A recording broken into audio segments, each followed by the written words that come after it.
Salut Mareva. Salut Ludivine. Je suis contente de t'accueillir aujourd'hui. Tu vas nous parler de ton parcours en tant que travel planner. Est-ce que tu pourrais nous expliquer ce que tu faisais avant de te lancer dans le métier de travel planner? Merci Ludivine déjà pour ton accueil. Je suis super contente d'être avec toi aujourd'hui. Donc moi, avant d'être travel planner, en fait, j'étais acheteuse pendant 7 ans. Donc Ok. vraiment un secteur tout à fait différent, dans des secteurs d'activité de la mode à l'industrie. Donc Rien à vraiment voir. rien à voir. Voilà. Et j'ai toujours aimé voyager. C'est vrai que j'ai eu l'occasion, durant mes études, de vivre 3 fois à l'étranger. Donc au Brésil, aux Pays-Bas et aux Canaries. Waouh. Donc beaucoup de soleil. Et c'est vraiment ce qui m'a donné envie d'être travel planner. Et c'était quoi le déclic pour toi de te lancer dans ce métier? En fait, en juin 2023, j'ai eu ma fille et ça a vraiment été l'élément déclencheur dans ma vie. Et à ce moment-là, j'ai vraiment eu envie de changer de rythme de vie Ok. pour avoir plus de temps pour elle et puis pour pouvoir organiser mon emploi du temps en fait comme je le souhaitais et surtout de pouvoir travailler de n'importe où en fait. Et c'est le métier de travel planner qui s'est imposé à toi ou tu avais envisagé d'autres possibilités? En fait, j'y réfléchissais depuis un moment et voilà, j'ai vraiment eu ce déclic à ce moment-là dans ma vie. Et non, ça a été une évidence en fait pour moi de me lancer dans ce métier-là. Comment tu as fait pour trouver des informations? Parce que le métier de travel planner est aujourd'hui de plus en plus connu, mais c'est pas Mm. forcément le métier auquel on pense systématiquement. Comment tu as fait pour découvrir ce métier-là? Bah, en fait, pour être tout à fait honnête, le métier de travel planner, je ne connaissais pas. J'ai vraiment découvert, je dirais peut-être pas par hasard, mais sur Instagram, la Happy Travel Academy. Et en fait, je me suis dit, mais c'est ça en fait que je veux faire. Donc, j'avais en fait les éléments, je savais que c'était ce que je Mm. voulais faire, mais je ne savais pas que ce métier existait. Et en fait, quand j'ai découvert les informations, ça a été une évidence en fait pour moi. Trop chouette. Et qu'est-ce qui a fait que ensuite tu as décidé de te former et pas de te lancer toute seule? Parce que tu nous expliques que tu as une belle expérience de Oui. voyageuse. Et pourquoi ne pas t'être lancée directement Bah, parce qu'en fait, pour une question de crédibilité, moi, ça me semblait essentiel, pour mes clients, en fait, de me former sur les acteurs du tourisme, sur, la réglementation qui est aussi Mm. hyper importante et puis, sur, les outils, la méthodologie pour, réaliser, en fait, un carnet de voyage. Trop chouette. Et justement, au cours de la formation, qu'est-ce qui t'a le plus plu? Qu'est-ce qui t'a marqué pendant ces 4 mois de formation?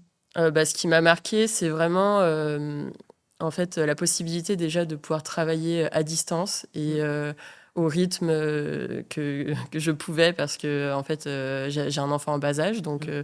c'est toujours pratique de pouvoir travailler un petit peu le soir, donc vraiment, à mon rythme. Après ce que j'ai aimé, c'est vraiment le module sur la réglementation. J'ai trouvé Ouais. ça, enfin pour moi, c'est indispensable en fait, de savoir ce qu'on a le droit de faire et aussi ce qu'on n'a pas le droit de faire Mm. en tant que travel planner. Donc, c'est vraiment essentiel. Je pense qu'on peut pas se lancer en tant que travel planner sans avoir connaissance de ça. Mm.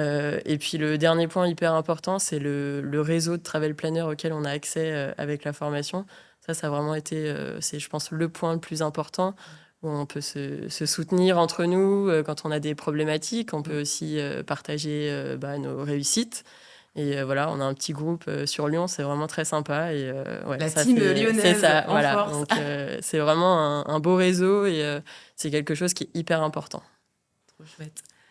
Et bien maintenant, on va parler de ton Mhm. activité.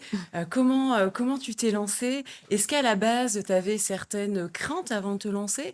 Ou est-ce que c'était vraiment clair pour toi que tout allait bien se passer? C'était quoi ton état d'esprit au moment de te lancer? Ben, j'étais un petit peu stressée avant de faire la formation. Après, c'est vrai que la formation, ça m'a permis de répondre à des interrogations que j'avais. Et j'étais quand même assez sereine, bien qu'on est toujours un petit peu stressé parce que j'ai quitté mon emploi Mm. pour me lancer à 100% dans cette activité. T'as Donc, démissionné du coup? j'ai fait une rupture conventionnelle. Ok. Voilà. Et oui, c'est vrai que j'ai vraiment misé à 100% sur ce nouveau projet. Ouais. Donc forcément, il y a toujours une part de stress. Après, j'étais hyper motivée par ce projet qui me tenait à cœur depuis très longtemps. Et du coup, qu'est-ce qui t'a conforté dans ton lancement? Est-ce qu'il y avait certains freins que tu avais encore? Et finalement, comment tu as fait pour les débloquer? J'avais des craintes un petit peu sur comment trouver peut-être des clients. Ouais. Et c'est vrai qu'au final, ça s'est vite débloqué. J'ai vite pris confiance en moi. J'ai structuré mon offre. Je me suis lancée sur des pays que je connais très bien. Moi, je suis spécialisée donc, sur l'Europe et le Brésil. Mmh. Et j'ai vraiment à cœur de proposer à mes clients des pays dans lesquels je suis allée et que je connais très très bien. Ouais. Pour moi, c'est vraiment primordial pour leur apporter cette valeur ajoutée. Et du coup, jusqu'à aujourd'hui, est-ce que ça t'est arrivé d'avoir des demandes de clients de destinations auxquelles, enfin, que tu ne connaissais pas forcément ou systématiquement les gens viennent à toi sur des destinations que tu connais et que tu adores? J'essaye d'orienter évidemment toujours par rapport à mes publications sur mes Ouais. réseaux sociaux, j'essaye d'orienter sur les pays que moi je connais très bien.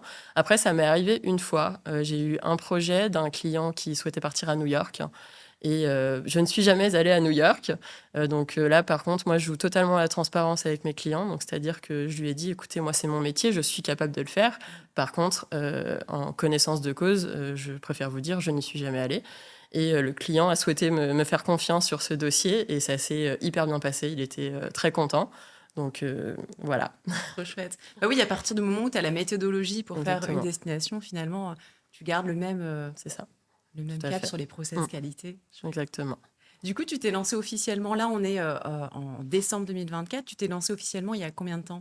Je me suis lancée début juillet. Donc Ok. ça a fait 5 mois. Ok, Voilà. Actuellement, j'ai concrétisé mon 10e projet. bravo. Voilà. Donc je suis super contente. Je trouve que je fais plutôt un bon démarrage. Mm. Et ouais, je suis vraiment très très fière de ça. Les gens adhèrent à tout ce que je mets en place. Et puis les retours sont tous positifs pour l'instant. Donc je suis vraiment très très contente de ce changement de vie. Trop chouette. Ouais, ton état d'esprit aujourd'hui, Mm. quel est-il par rapport à avant, en fait? Est-ce que t'as confiance? Comment tu te sens? Bah, je me sens beaucoup mieux qu'avant. Mm. Je vais pas dire que la vie d'entrepreneur, c'est facile tous les jours, parce que c'est un peu les montagnes russes. Ouais. Après, aujourd'hui, je me sens vraiment épanouie dans ce que je fais. Je pense que je suis enfin à ma place. Donc voilà, je suis très confiante pour l'avenir et très contente du métier que j'exerce aujourd'hui. Et est-ce que du coup, la promesse que tu t'étais faite initialement, à savoir avoir plus de temps pour Mm. en famille, est-ce que c'est le cas? C'est le cas. Après, c'est vrai que c'est quand même une autre vie parce que c'est vrai qu'on est toujours à 100%. Et puis, quand on fait quelque chose qui nous plaît, faut savoir couper quand même. C'est pas simple. Voilà, c'est ça. Donc, non, non, quand même, je profite bien de ma fille. Déjà, je travaille pas les vendredis. Mm.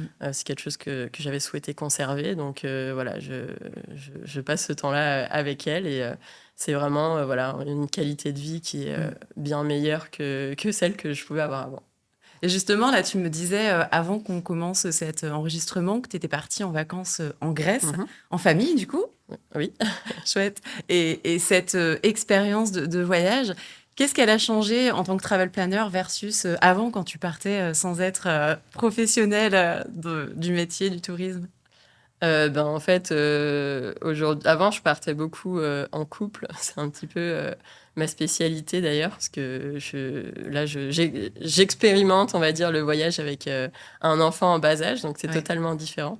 Mais voilà, après, c'est vrai qu'aujourd'hui, quand je pars en vacances, tout est un petit peu. Je regarde d'un œil différent les choses. Je vais aller visiter, voir des hôtels, un petit peu pour repérer pour mes clients. Mm. Pareil pour des petits restaurants sympas, pour pouvoir leur recommander pour leur voyage. Donc, on essaye de couper, mais on a toujours quand même ce petit œil de Ouais. travel planner qui est toujours un petit peu là.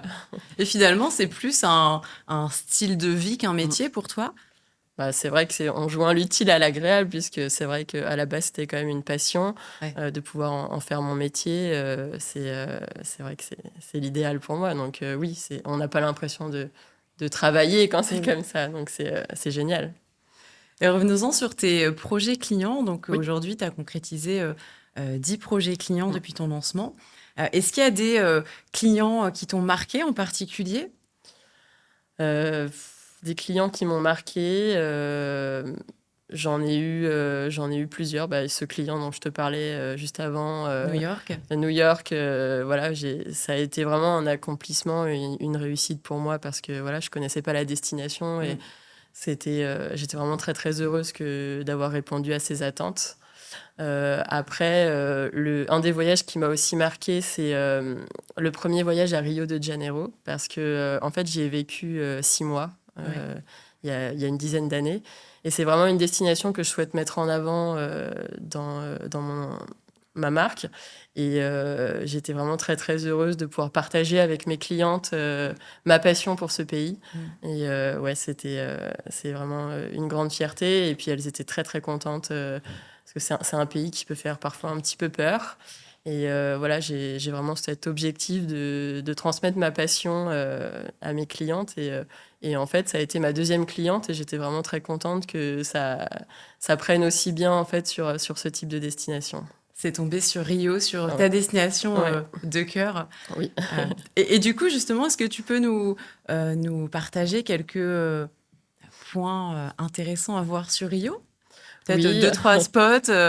Ouais, alors il y a plein de choses à faire. Je travaille avec une guide sur place qui fait ce qui s'appelle la Favela Experience. Ok. Donc on peut visiter une favela, goûter les spécialités culinaires sur place. Et on peut aussi monter sur une montagne qui s'appelle Dos Irmãos, les deux frères. C'est une montagne qui est incroyable. Pour moi, c'est la plus belle vue de Rio. Je le recommande vraiment à tout le monde. Et c'est vrai que les gens n'ont pas forcément tendance à y aller quand on ne connaît pas. Après, il y a un autre spot qui est super sympa, ça s'appelle Arpoador. C'est là que tous les soirs, on peut voir un super coucher de soleil sur cette fameuse montagne des deux frères. Et tous les soirs, les gens applaudissent et se réunissent à cet endroit. C'est vraiment un endroit super convivial. Et on peut aussi prendre des caipirinhas Ah, super sympa. Voilà. ça, c'est le point clé d'un Ouais, voyage au vraiment. Brésil. Ouais, ouais. Je recommande. Et du coup, tu organises des voyages, des itinéraires de voyage partout au Brésil, ou vraiment c'est spécifiquement sur Rio? Plutôt la région de Rio Ok. que je connais très très bien. Ensuite, ça va être l'Europe, donc les destinations que je connais, principalement les capitales européennes, et aussi énormément la Grèce, que je connais aussi très très Ouais. bien, la Grèce et ses îles, où je vais en général 2 fois par an. La Crète? Ouais, la Crète, entre autres.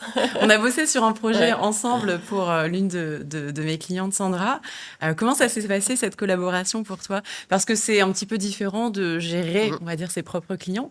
Comment ça s'est passé? Bah déjà, j'étais super contente parce que comme c'est une de mes destinations phares, j'étais vraiment ravie de pouvoir partager à la cliente les choses que moi je connais bien et lui recommander les bons plans. C'était top aussi de voir un petit peu comment toi tu travailles.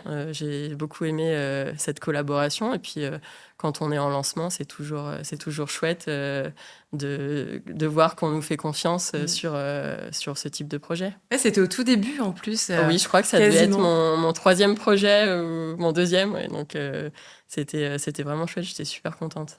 Trop chouette. Et du coup, est-ce qu'il y a d'autres projets clients qui t'ont marqué? Est-ce que tu vois une similitude entre les demandes de tes clients ou entre les types de clients qui te contactent? En fait, je me rends compte que j'ai beaucoup de couples quand Ok. même, mais c'est un petit peu massif puisque c'est le type de voyage que moi j'ai le plus expérimenté. Donc, c'est très bien, comme ça me permet vraiment de me projeter. Moi, j'ai pu Ouais. expérimenter ce type de voyage. Après, je remarque dans mes clients, j'ai beaucoup de voyages pour des anniversaires surprises. Énormément. Les gens n'ont pas envie voilà, de passer du temps. Ils n'ont pas envie non plus de se faire un petit peu avoir. Mm. Ils veulent faire ça par surprise. Donc, Ouais. j'ai eu un projet récemment, c'était pour un voyage à Venise. Et je me rappelle, avec la cliente, on échangeait que sur WhatsApp, souvent quand elle n'était pas avec son mari, pour pouvoir voilà, échanger et puis pour que la surprise soit optimale. Donc, Oui. faut s'adapter aussi dans des cas comme ça. Donc, moi, j'ai pas de problème avec ça. Je m'adapte à toutes les situations. C'est pas un Trop souci. chouette. Bah, c'est super d'organiser des voyages Mm. surprises. Tu sais que déjà, Oui, le voyage, c'est quand même quelque chose qui procure beaucoup de plaisir, beaucoup oui, de liberté. Bah, alors là, quand c'est surprise. Alors, c'est ouais. une femme qui t'a contacté. Moi, j'avais l'idée que c'était plutôt ces messieurs qui. Là, c'était une femme, mais j'ai eu New York, c'était un homme, et j'ai eu le Ok. lac de Côme aussi, c'était un homme pour sa femme. Donc, Voyage surprise. oui, voyage surprise aussi, oui.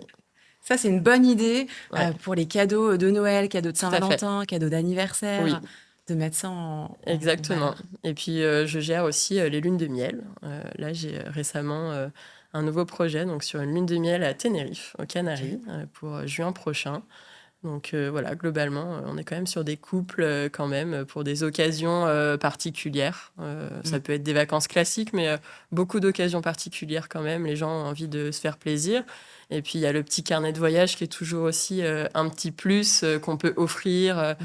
au moment voilà, de l'événement. Donc c'est très sympa et ça plaît beaucoup. Et tu communiques principalement justement sur cette cible, donc auprès des couples ou pas forcément? Disons que pas forcément, je suis aussi ouverte aux familles. Effectivement, après les enfants en bas âge, c'est un petit peu différent parce que c'est pas le même type de voyage. Oui. Moi, je fais vraiment du road trip, du city break, vraiment des gens qui vont avoir envie de bouger, de découvrir un pays quand même en profondeur, mais qui ont quand même envie de se poser le soir dans un endroit un Mm. petit peu sympa, cosy. Après, voilà, moi, je ferme aucune porte. C'est l'avantage du voyage sur mesure, c'est Mm. que c'est pour tout le monde. Mais moi, j'aime bien quand même créer des itinéraires où on bouge un petit peu, où on va rester 2 nuits à un endroit, 3 nuits à un autre.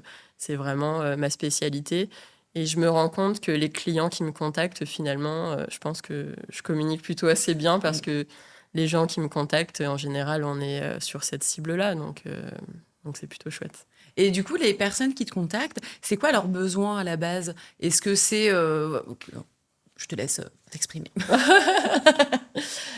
Eh bien, en fait, ils ont vraiment, souvent, ils ont envie de découvrir vraiment un pays hors des sentiers battus, loin des zones très touristiques. Là, typiquement pour la lune de miel, ils veulent éviter les zones toutes bétonnées, avec des Mm. hôtels un petit peu trop à la chaîne. Donc voilà, vraiment leur dénicher des petits endroits sympas, voilà, découvrir la culture, des petits restaurants aussi où on peut manger local. C'est vraiment ce que les personnes sont en recherche de ça. Et puis, souvent aussi, les personnes manquent de temps. Donc, c'est vraiment, ouais, c'est ces points-là, quoi. Est-ce que c'est pour ça qu'on te contacte en priorité? Est-ce que c'est des personnes qui habituellement achètent des voyages tout faits ou est-ce qu'elles font plutôt des... Elles essaient d'organiser par elles-mêmes? C'est quoi leur Les profil? personnes que j'ai eues, en général, elles organisaient par eux-mêmes, par elles-mêmes. Mais là, comme souvent, c'est des occasions particulières, la lune de miel, par exemple, ben, voilà, les personnes, elles ont envie de se laisser porter. Les anniversaires, c'est un petit peu pareil. Donc, non, globalement, c'est quand même des personnes qui sont habituées à voyager par leurs propres moyens, parce que c'est des personnes qui ont l'habitude de voyager un petit peu en itinérance quand même. Donc non, après, je pense qu'elle recherche aussi mon expertise sur les pays où je suis spécialisée. Chouette. Et alors, c'est quoi le plus beau retour client que tu as eu jusqu'à présent? Le plus beau retour client, je dirais que c'est ma cliente qui est partie à Lisbonne en famille. Elle a adoré. Elle m'a dit vraiment, j'ai très envie d'y retourner. C'était super chouette. Je leur avais proposé une petite balade en vélo dans la ville. Aussi une petite croisière en voilier au coucher de soleil. Enfin, ils ont vraiment adoré. D'ailleurs, cette cliente est déjà passée 2 fois par mois. Donc c'est vraiment une super satisfaction quand on lance son activité Bravo. C'est une d'avoir... belle réussite, ouais, je ça. suis super contente. Mm. Trop chouette. Eh ben, on va terminer cet échange sur cette bonne note. Est-ce que tu as quelques conseils que tu souhaites partager à nos voyageurs? Eh bien, laissez-vous porter. Faites appel à des travel planners. On est là pour écouter vos besoins. On fera au mieux pour réaliser vos rêves. Et puis, voilà, n'hésitez plus. On est là. Trop chouette. Eh ben, merci à toi, Maréva. Je suis Merci, ravie de t'avoir Ludivine. accueilli. Et puis, bonne aventure. Merci. C'est bon.